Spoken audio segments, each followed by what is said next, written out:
কেতিয়াবা যে গোটেই ৰাতিটো মানে প্লেনিং কৰি থাকোঁ, কাইলৈ কি কৰিম। পিছে কি হ'ব, ৰাতিপুৱা উঠি যিডালহে এলাহ মোৰ লাগে কেতিয়াবা হৈছে আৰু। এয়া দেখিছে নহয়, ৰাতিপুৱা উঠিয়ে খালি বহিছোঁ, চকুতে এতিয়াও আধা টোপনি থাকিলে। মানে কথা এটা হ'ল, কালি মই সন্ধিয়া অলপ বেছি শুলোঁ, গতিকে ৰাতি টোপনিটো ক্ষতি হ'ল। আৰু ল'ৰাটোৱে উঠি পেলাই সি মোক জগুৱাই দিছে, কিন্তু মই তাক একো কৰিব লগা হোৱা নাই, কাৰণ টিফিন দিয়া নাই, সি নিয়াও নাই, আৰু সি কণী এটা বইল কৰি নিজে খাই গৈছে, একো নাই। তাৰপিছত মই আকৌ শুলোঁ, আৰু শোৱাৰ পৰা উঠি পেলাই সেয়া সদায় নিচিনা পানী মানে কাপটো হাততে লৈ পেলাই বহিছোঁ। ছোৱালীজনীও তেনেকুৱাতে উঠি আহিছে। আচলতে তাই জ্বৰ, তাই স্কুল যোৱা নাই, সেইটো কাৰণে মানে মই আকৌ শুলোঁ, দুয়োজনী শুই আছিলোঁ। তাৰপিছত উঠিলোঁ, আৰু এতিয়া তাই আকৌ উঠি পেলাই সদায় অকণমান কোচত বহিবই। সৰুৱে হৈ থাকিব আৰু সদায়। তাইক যে ডাঙৰ বুলি কেতিয়াও মনলৈ অহা নাই, মানে তাই যে ডাঙৰ হৈছে। ল'ৰাটো মানে ছোৱালীজনীকে ডাঙৰ, যিহেতু অকণ ডাঙৰ লাগে। আৰু যি হওক, আৰু উঠি পেলাই এতিয়া কামখিনি কৰিবলৈ আছেই, কিন্তু প্ৰথম মাটি দাইল কেইটামান তিয়াইছোঁ, কাৰণ আজি মাটি দাইল খাম বুলি ভাবিছোঁ।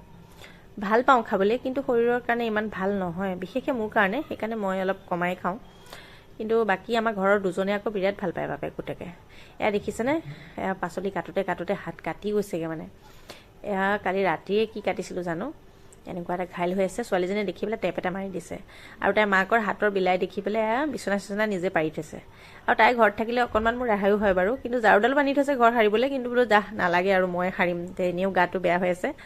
গতিকে এয়া দেখিছেনে, কাম বহোৱা আমাৰ ঘৰৰ সদস্যকেইটা, এইকেইটাই মানে এতিয়া যে এই গৰম দিন যে ফেন যে চলে, সিহঁতে খোৱা দানাবোৰ মানে ইমানেই পৰে ফেনৰ বতাহত, দানাবোৰ নহয় আচলতে দানাৰ বাকলিবোৰ, আৰু সাৰিলে মানে সেইবিলাকে ওলাব। আৰু এয়া দেখিছে নহয়, এয়া কিমান দানা ওলাইছে মানে। তাৰপিছত ঘৰটো সাৰি লৈ বোলে এতিয়াহে গাটো ধুম, আৰু তাৰপিছত গাটো ধুই পেলাই আহিলোঁ।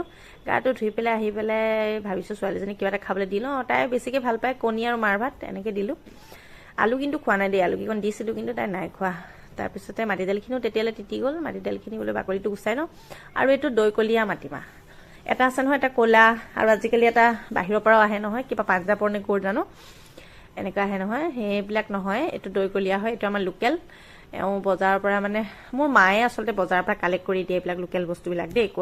দৈকলীয়া মাটিমাহ, ক'লা মাহ, তাৰপিছত অসমীয়া মচুৰ দাইলটো এইটো, আৰু আজি থেকেৰা দি বনাম। থেকেৰা দিয়া আচলতে মই খাইছোঁ বহুতবাৰ, কিন্তু থেকেৰাটো ঘৰত ব্যৱহাৰ কৰি পোৱা নাই। এইবাৰ এটা আনি পেলাই শুকুৱালোঁ, আৰু আজি থেকেৰা দি বনাম।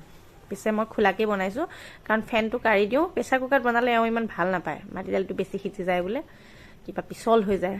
তাৰপিছতে আৰু মাটি দাইলৰ লগত আকৌ এটা জুতি মিলে নহয়, বেঙেনাটো পুৰিও ভাল পাওঁ মই, আৰু ফ্ৰাই ভাল পাওঁ। এইকেইটা সৰু বেছি ডাঙৰ নহয়, সেইকাৰণে বোলে ফ্ৰাইকে কৰোঁ।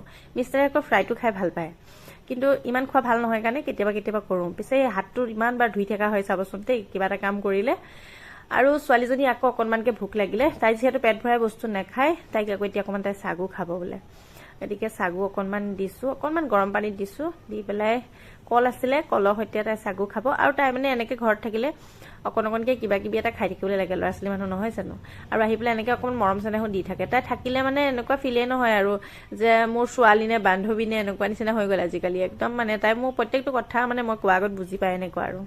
তাৰপিছত এইবোৰ তাই খাদ্য, এইবোৰ ভাল পায়, চাগু, পিঠাগুড়ি, কৰ্ণফ্লেক্স, চৌকোচ, এইবিলাক ভাল পায়, চব ভাল পায় তাই। পিঠাগুড়ি, মুড়ি, মানে মিঠা হ'লেই হ'ল, আৰু মিঠা থাকিলেই হ'ল। তাৰপিছত তাইক খাবলৈ দি ধুমাধুম বোলো ভাজিকণ বনাওঁ, আৰু ইফালে মাটি দালিখিনিতো সিজালোৱেই, আৰু মাটি দালিখিনি তেলো মাৰিলোঁ বাৰু, আৰু বেঙেনা ভাজিছোঁ, লগতে এটা অমলেট। ল'ৰাটো মানে ইমানেই জুতিয়ালা হৈছে, সি আজিকালি মানে লগত কিবা এটা লাগিবই, আৰু যিমানে মই ভাজি চাজি নবনাওঁ, অকণমান চাটনি, অমলেট কিবা এটা দিলেহে হয়। আৰু সেয়া স্কুলৰ পৰা আহি পালেহি, পাই পেলাই মানে আৰু খালি চৰাইটো ঠাণ্ডা। এয়া ছোৱালীয়ে পঢ়িবলৈ আহি পেলাই চৰাইটো লৈ পেলাই খেলি আছে, মানে পঢ়িছে যদি 10 মিনিট, খেলিছে 20 মিনিট, এইটো বয়সে আৰু কি কৰিবনো। আহি পেলাই দেখিছে একদম বাচ্চা লোৱা দি লৈছেহি, মানে একদম চৰাইকেইটা প্ৰথমতে মৰম কৰিব, তাৰপিছতহে। আৰু নানুৱে গা ধুৱাই দিলে তাক, গা ধুৱাই দিলে, খুব গৰম দেখি সি কেনেকৈ নানুক চুমা দিব চাব দেই। চুমা এটা দিয়া বুলি ক'লে যে ইমান বুজি পায়, তাত ধুনীয়াকৈ চুমাটো দিব, কি যে মৰম লগাই থাকে নহয়। তাৰ নিজৰ নামটোও সি মাতিব পৰা হ'ল, পেকো, তাৰ নামটো সি পেকো মাতিবও পৰা হৈছে মানে। ধুনীয়াকৈ আমাক এনেকৈ চুমা বিচাৰিলে মুখত আহি চুমা দিয়ে। আৰু এনেকৈ থাকোঁতে আৰু দুপৰীয়া ভাত ৰেডি হৈ গ'ল। থেকেৰা দি বনোৱা মাটি দাইল, লগত আছে এটা অমলেট, তাৰপিছতে আৰু বেঙেনা ভাজিছোঁ, সেয়াই আৰু ইয়াতে এটা স্পেচিয়েল বস্তু আছে, সেয়া হৈছে 2টা শুকান জলকীয়া ভাজি। আৰু সেইটো মোৰ পাপাৰ জুতি হয়। আগতে এইটোকে জুনুকা এনেকৈ বাজে আমি খাওঁ, পাপাই মানে কৈ থাকে, দেখিছা এইটো জুনুকা জলকীয়া। সৰুৰ পৰা মানে পাপাই মাটি দাইলৰ লগত এনেকৈ ভাজি ল'বই, মানে এইটো পাপাৰ জুতি। আৰু সেয়াই আৰু দুপৰীয়া সাজটো এনেকৈ ধুনীয়াকৈ খালোঁ।